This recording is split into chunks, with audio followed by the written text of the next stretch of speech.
اور یہ کہ دو باتیں بس میں مقربین بارگاہ الہیہ کے نسبت سے عرض کرنا چاہتا ہوں۔ کتاب الہی کہتی ہے اصحاب الیمین دائیں جانب والے، پھر کتاب کہتی ہے یعنی قرآن فرماتا ہے اصحاب المشأمہ بائیں ہاتھ والے، پھر اللہ ارشاد فرماتا ہے والسابقون السابقون۔ تو یہ تین درجات انسانوں کے ہوئے، ایک تو دائیں جانب والے جنت والے ہیں، اور بائیں جانب والے سورہ واقعہ میں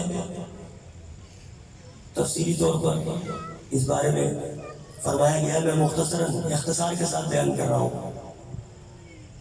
بائیں جانب والے دوزخی ہیں، جہنمی ہیں، اور والسابقون السابقون جن کا تذکرہ ہے اولئک المقربون فی جنات النعیم۔ تو یہ اولئک المقربون کون ہے؟ یہ جماعت اولیاء کرام ہیں۔ والسابقون السابقون سبقت لے جانے والے، نیکیوں میں، مجاہدے میں، مکاشفے میں، مراقبے میں، اور اللہ کے ساتھ قرب حاصل کرنے میں سبقت لے جانے والے، جلدی کرنے والے۔ فرمایا والسابقون السابقون اولئک المقربون، یہ وہ ہیں جو مقربین بارگاہ الہیہ ہیں، فی جنات النعیم، جنت نعیم میں ہیں۔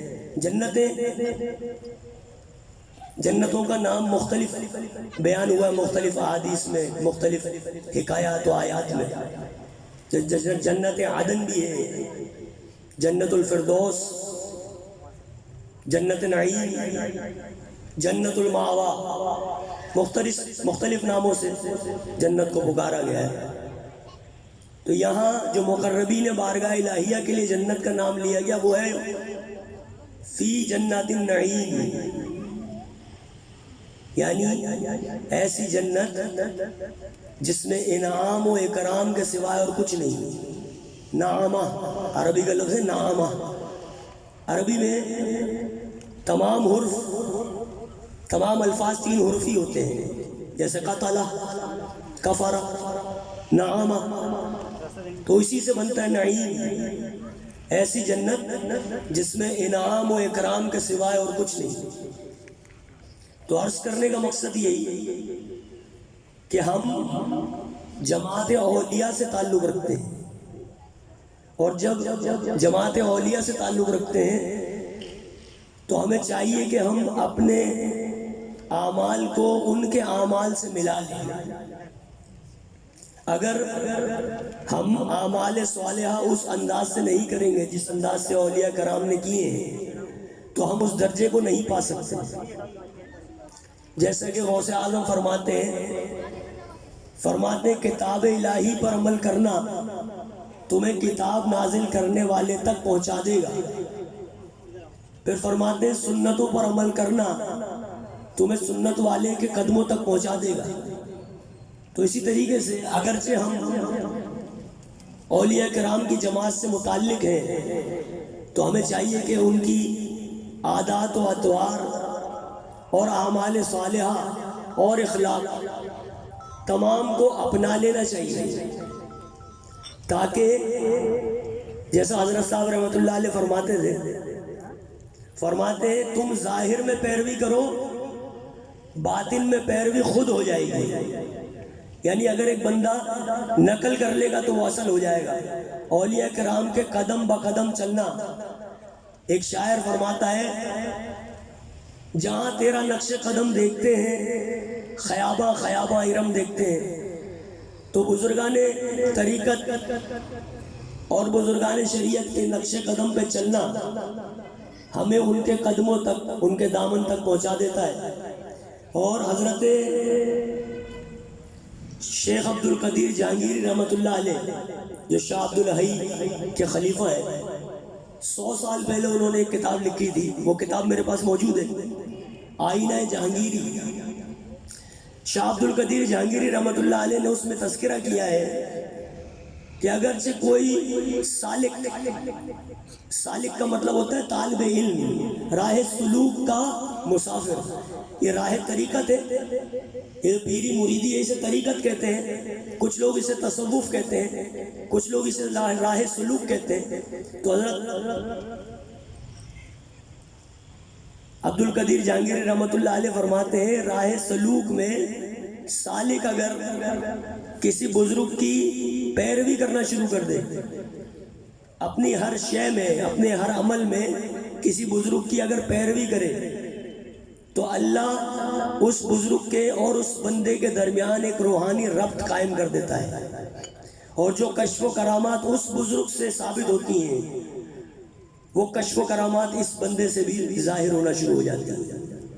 اسی طرح شاہ عبد القدیر جہانگیری رحمۃ اللہ علیہ نے مرید و مرشد کے بارے میں بھی لکھا ہے کہ اگر مرید مراقب رہے مرشد کی جانب تو تمام تر کیفیات روحانی اس میں بھی داخل ہو جاتی ہیں۔ تو عرض کرنے کا مقصد یہی کہ اولئک المقربون، مقربین بارگاہ الہیہ کی جماعت سے ہمارا تعلق ہے۔ ہمیں چاہیے کہ ظاہر و باطن میں اولیاء کرام کی پیروی اور اخلاق و اطوار و اعمال صالحہ میں پیروی اور مجاہدات میں پیروی۔ اگر ہم ایسا نہیں کر سکیں گے تو ہم منافقین میں شمار ہو جائیں گے۔ توجہ رکھیے اس پر، منافقین میں شمار ہو جائیں گے۔ منافق کس کو کہتے ہیں؟ جس کا ظاہر کچھ اور ہو اور باطن کچھ اور۔ تو میں بظاہر تو قادری ابو اللہ جہانگیری نظر آ رہا ہوں، لیکن عمل کے نام پر ایک عمل نہیں، تو اس کو کہتے ہیں دو موا، تو یہ منافقت ہو جائے گی۔ اس لیے مکمل طور پر، جیسے کل ہم تذکرہ کر رہے تھے تو قرآن فرماتا ہے وَاذْكُرِ اسْمَ رَبِّكَ تَبْتَلَ إِلَيْهِ تَبْتِيلًا، اور اپنے رب کا ذکر کرتے رہیے اور ہر طرف سے بے تعلق ہو کر اسی کے ہو جائیے۔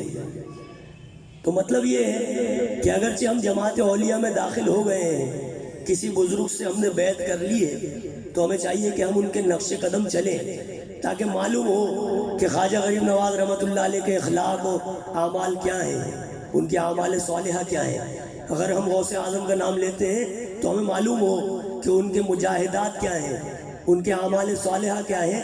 دراصل ان پر ہے عمل کرنا، ہمارا 11ویں کا کرنا یا ہمارا چھٹی شریف کا کرنا یا ہمارا 12ویں منانا، اس سے زیادہ خوش ہوں گے انبیاء علیہ السلام اور اولیاء کرام اگرچہ ہم ان کے اعمال پر عمل پیرا ہو جائیں۔ تو مولا ہمیں توفیق دے کہ ہم بزرگان طریقت کی اعمال پر عمل پیرا ہو کر ان کا قرب حاصل کریں تاکہ فضل الہی ہماری جانب متوجہ ہو جائے۔ آمین۔